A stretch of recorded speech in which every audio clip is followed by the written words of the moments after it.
A new federal agency has started managing the Brimson complex fires. They're more equipped to handle larger, more complex incidents like this one.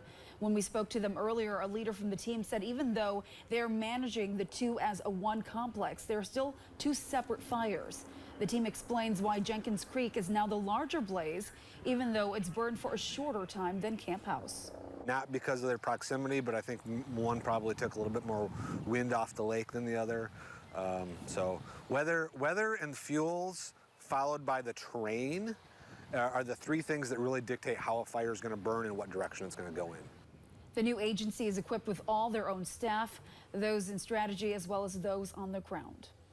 One of the 144 structures destroyed by the Camp House fire belonged to Brimson resident Angie Ridgely.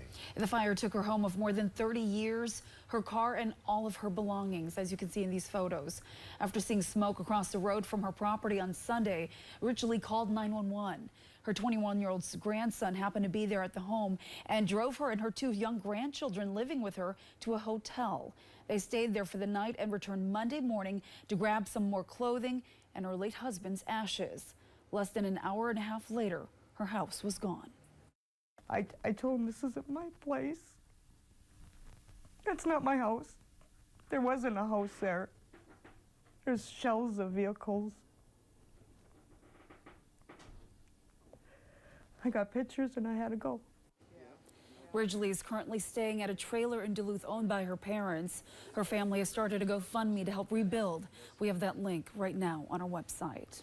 And putting the Camp House fire in historical context, when it's all said and done, structure-wise, the blaze will be Northeast Minnesota's most destructive wildfire in more than a century.